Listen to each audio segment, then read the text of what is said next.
വളരെ ചുരുങ്ങിയ സമയം കൊണ്ട് തയ്യാറാക്കിയെടുക്കാൻ വേണ്ടി പറ്റുന്ന നല്ല ടേസ്റ്റി ആയിട്ടുള്ള ഒരു പലഹാരത്തിൻ്റെ റെസിപ്പിയുമായിട്ടാണ് ഇന്ന് ഞാൻ വന്നിരിക്കുന്നത്. ഈ ഒരു പലഹാരം ഉണ്ടാക്കാനായിട്ട് എല്ലാവരുടെയും വീട്ടിൽ സാധാരണഗതിയിൽ കാണുന്ന കുറച്ച് ചേരുവകൾ മാത്രമേ ആവശ്യമായിട്ടുള്ളൂ. വീട്ടിൽ ഗസ്റ്റൊക്കെ വരുമ്പോൾ ഈസി ആയിട്ട് നമുക്ക് തയ്യാറാക്കി എടുക്കാനും പറ്റും. അപ്പോൾ ഇതെങ്ങനെയാണ് ഉണ്ടാക്കുന്നതെന്ന് നോക്കാം. അതിനായിട്ട് ഞാനിവിടെ ക്യാരറ്റാണ് എടുത്തിരിക്കുന്നത്. അത്യാവശ്യം വലുപ്പമുള്ള 2 ക്യാരറ്റ് ഞാനിവിടെ എടുത്തിട്ടുണ്ട്.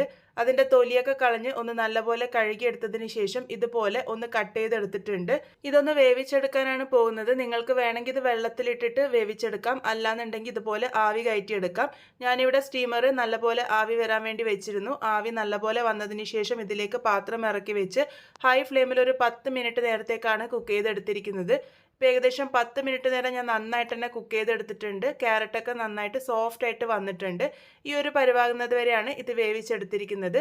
ഇതിൻ്റെ ചൂടൊക്കെ ഒന്ന് ആറി വരാൻ വേണ്ടിയിട്ട് ഞാനിവിടെ മാറ്റി വെച്ചിട്ടുണ്ട്. ചൂടൊക്കെ നല്ല പോലെ ആറി വന്നതിന് ശേഷം മിക്സറിൻ്റെ ചെറിയ ജാറിലിട്ടിട്ട് ഇതൊന്ന് അരച്ചെടുക്കാനാണ് പോകുന്നത്. അതിൽ നിന്നും വെള്ളം ഇതുപോലെ ഇറങ്ങി വരും. ആ ഒരു വെള്ളവും കൂടെ കൂട്ടിയിട്ടാണ് ഞാനിവിടെ അരച്ചെടുത്തിരിക്കുന്നത്. വേറെ എക്സ്ട്രാ ആയിട്ട് വെള്ളമൊന്നും ഉപയോഗിച്ചിട്ടില്ല. ഇതുപോലെ നല്ല പേസ്റ്റ് ആയിട്ട് തന്നെ അരച്ചെടുക്കണം.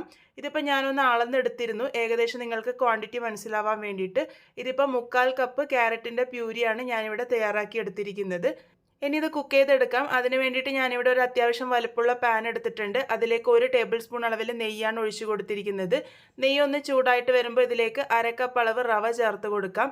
ഞാനിപ്പോൾ ഇവിടെ വറക്കാത്ത റവയാണ് ഉപയോഗിച്ചിരിക്കുന്നത്. ഈ ഒരു നെയ്യിൽ റവ നല്ലപോലെ മൂപ്പിച്ചെടുക്കുകയാണ് ചെയ്യുന്നത്. ഇതിൻ്റെ കളറൊന്നും മാറി വരേണ്ട ആവശ്യമില്ല. മീഡിയം ഫ്ലെയിമിൽ വെച്ചിട്ട് നല്ലപോലെ ഒന്ന് ചൂടാക്കി എടുത്താൽ മാത്രം മതി. നിങ്ങൾ വറുത്ത റവയാണ് ഉപയോഗിക്കുന്നതെങ്കിലും റവ ഒന്ന് ഇതുപോലെ നെയ്യിൽ സോട്ട് ചെയ്തെടുക്കണം. എങ്കിൽ മാത്രമേ ആ ഒരു നെയ്യുടെ ഫ്ലേവർ റവയിലേക്ക് നല്ലപോലെ ഇറങ്ങി വരുള്ളൂ. അപ്പോൾ ഇതിപ്പോൾ റവ ഞാനിവിടെ നന്നായിട്ട് തന്നെ ഒന്ന് സോട്ട് ചെയ്തെടുത്തിട്ടുണ്ട്. ഇതിപ്പോൾ നന്നായിട്ട് ചൂടായിട്ട് വന്നിട്ടുണ്ട്.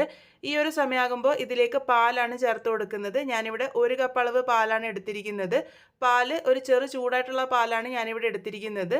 അതിവിടെ മുഴുവനായിട്ടും തന്നെ ഒഴിച്ച് കൊടുത്തിട്ടുണ്ട്. ഇനി ലോ ഫ്ലെയിമിൽ വെച്ചിട്ട് ഇത് നന്നായിട്ട് കുക്ക് ചെയ്തെടുക്കുകയാണ് വേണ്ടത്. റവ ആ ഒരു പാലിൽ കിടന്നിട്ട് നന്നായിട്ട് വെന്ത് വരണം. റവ ആയതുകൊണ്ട് തന്നെ വളരെ ചുരുങ്ങിയ സമയം കൊണ്ട് തന്നെ അത് പാലൊക്കെ നല്ലപോലെ അബ്സോർബായിട്ട് നന്നായിട്ട് കുക്കായിട്ട് വരും. ലോ ഫ്ലെയിമിൽ വെച്ചിട്ടാണ് ഇതൊന്ന് കുക്ക് ചെയ്തെടുത്തിരിക്കുന്നത്. ഇതുപോലെ ഒന്ന് തുടരെ ഇളക്കി കൊടുത്തോണ്ടിരിക്കുക.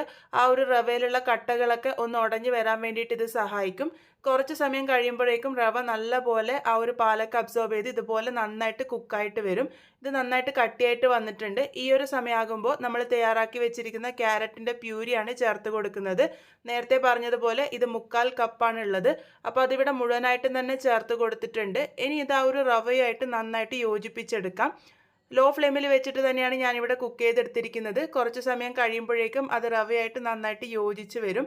അപ്പോൾ ഇതുപോലെ റവയായിട്ട് നന്നായിട്ട് യോജിച്ച് ഒരു അല്പം കട്ടിയായിട്ട് വരുന്നത് വരെ ഞാനിവിടെ കുക്ക് ചെയ്തെടുത്തിട്ടുണ്ട്. ഇതിലേക്ക് ഒരു 1/2 ടേബിൾ സ്പൂൺ അളവിൽ നെയ്യും കൂടെ ചേർത്ത് കൊടുത്തിട്ടുണ്ട്. അപ്പോൾ ടോട്ടലായിട്ട് ഞാനിവിടെ 1.5 ടേബിൾ സ്പൂൺ അളവിൽ നെയ്യ് മാത്രമേ ഉപയോഗിച്ചിട്ടുള്ളൂ. അപ്പോൾ റവയും ക്യാരറ്റും നന്നായിട്ട് തന്നെ ഞാനിവിടെ ഒന്ന് കുക്ക് ചെയ്തെടുത്തിട്ടുണ്ട്. ഇതുപോലെ ഒന്ന് കട്ടിയായിട്ട് വരുന്നത് വരെയാണ് ഇത് കുക്ക് ചെയ്തെടുത്തിരിക്കുന്നത്. അതിന് ശേഷമാണ് ഇതിലേക്ക് മധുരത്തിന് പാകത്തിന് ഇനിയിപ്പോൾ പഞ്ചസാര ചേർത്ത് കൊടുക്കാൻ വേണ്ടി പോകുന്നത്. ഞാനിവിടെ 1/4 കപ്പ് അളവ് പഞ്ചസാരയാണ് ചേർത്ത് കൊടുത്തിരിക്കുന്നത്.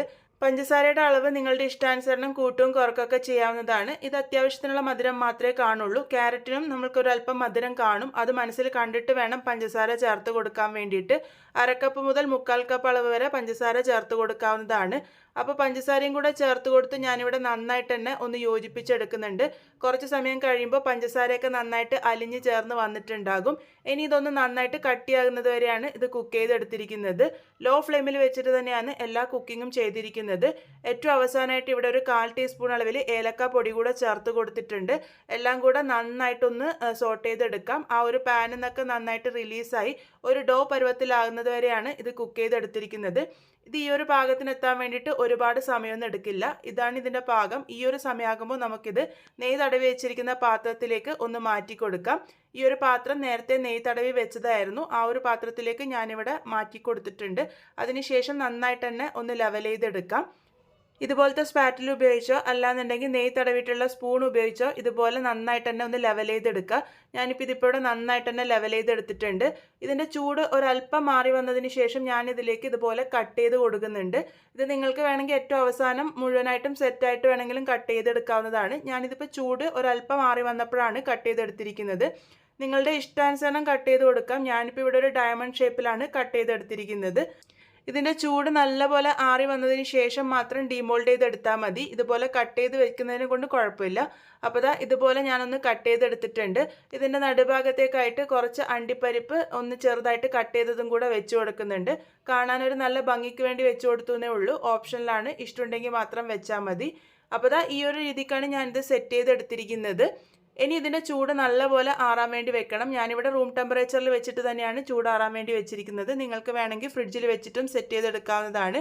ഇത് ഡീമോൾഡ് ചെയ്തെടുക്കാൻ ഒരുപാട് ബുദ്ധിമുട്ടൊന്നും ഉണ്ടാവില്ല. ആദ്യത്തെ പീസ് മാത്രം ഇളക്കിയെടുക്കാൻ വേണ്ടി കുറച്ച് ബുദ്ധിമുട്ടുണ്ടാകും. ബാക്കിയുള്ള പീസസൊക്കെ നമുക്ക് ഈസി ആയിട്ട് ഇളക്കിയെടുക്കാൻ വേണ്ടി പറ്റും. അപ്പോൾ അതാ ഇതുപോലെ ഞാൻ ഒന്ന് ഡീമോൾഡ് ചെയ്തും കൂടെ കാണിക്കുന്നുണ്ട്. നല്ല സോഫ്റ്റ് ആയിട്ടാണ് നമ്മളുടെ ഈ ഒരു പലഹാരം ഉണ്ടാകുക. നിങ്ങൾക്കിത് ഫ്രിഡ്ജിലൊക്കെ വെച്ച് സ്റ്റോർ ചെയ്യുന്നതാണെങ്കിൽ 1-2 ആഴ്ചയോളം കേടാകാതെ ഇരിക്കുകയും ചെയ്യും.